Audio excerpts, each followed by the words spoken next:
Today's free art video is going to demonstrate just a couple of the elements of good design in art. The first is to set your intention for your piece. I am just working in an art journal, not on a canvas. Many times that frees me to be a little more experimental, a little more playful in my approach.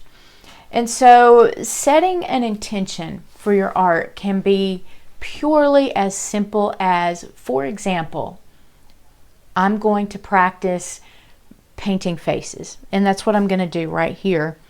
So I've set my intention, and the kind of emotional response that I want to pull is very thoughtful. My designs, particularly my faces, I like them to provoke thought because they certainly do in me. And so I've started a series recently, and I've entitled the series A More Beautiful Question. So the emotional response I like to elicit is thoughtfulness. To get going, I believe I'm gonna work in gouache and watercolor, which is something very new, very different for me. My usual medium is acrylics, so I am just grabbing up a slightly wet number 8 filbert, and I'm just going to kind of go at it, blocking in a background.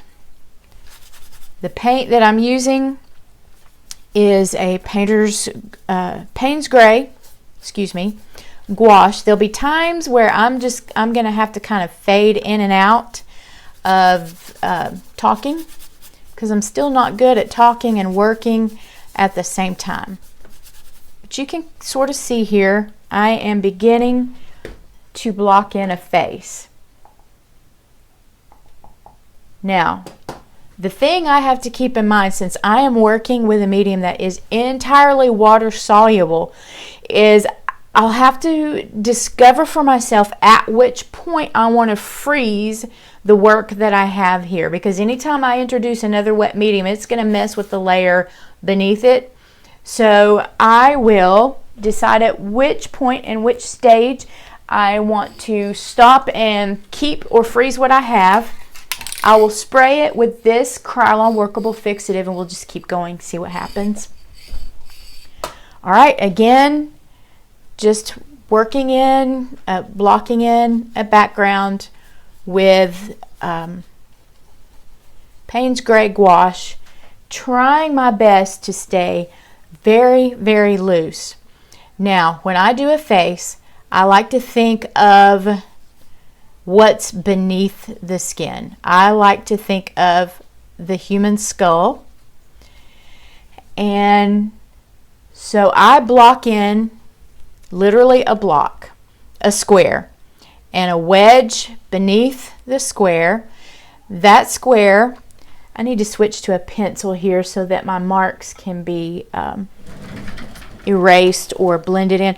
I don't feel too much of a need to completely erase my guidelines and my process. In fact, I love showing my process. I don't mind sharing that.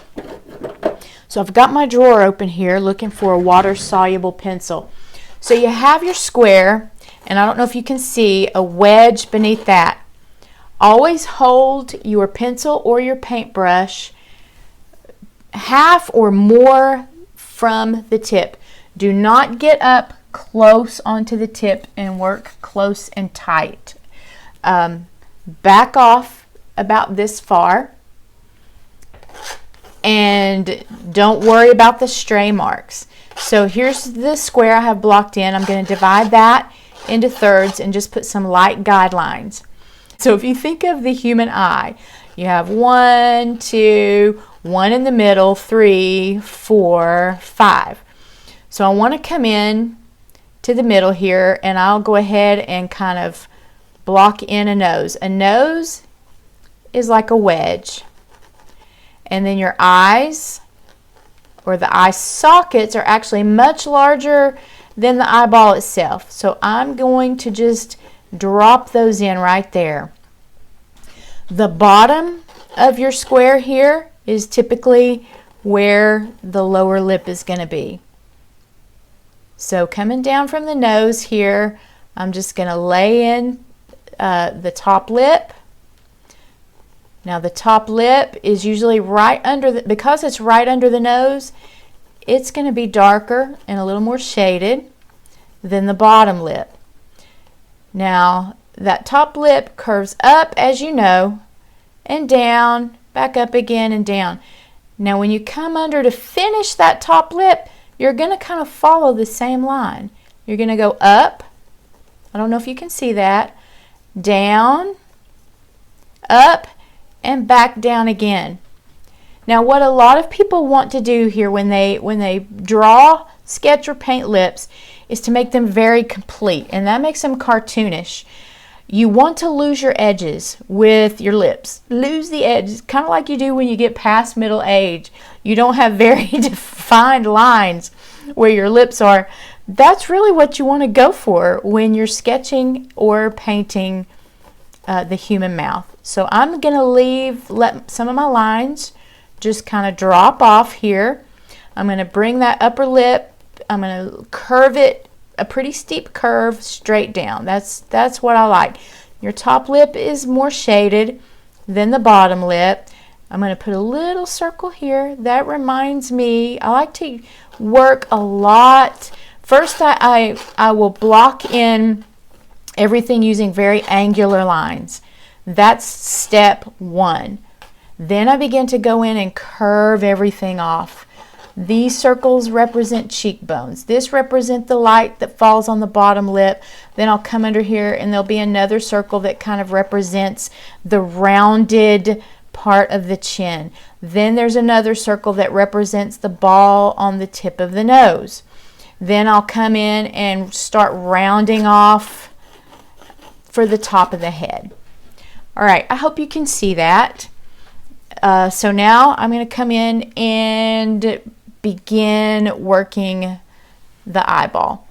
Now I'm going to come up a little closer on my pencil for this. I'd like just a little more control here. Going to lay that in so you can see just below this line, and then lay in that top eyelid. Now in the human eye, the tear duct is kind of just below where you might be tempted to draw it in.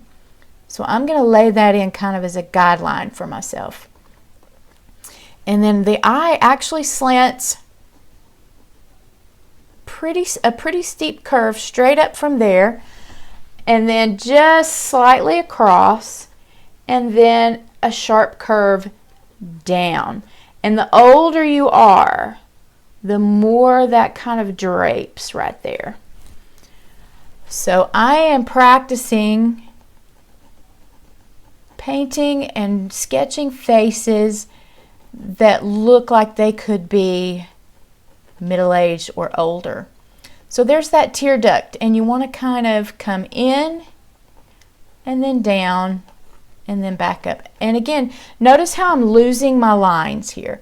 I'm not finishing every line in a cartoon kind of way.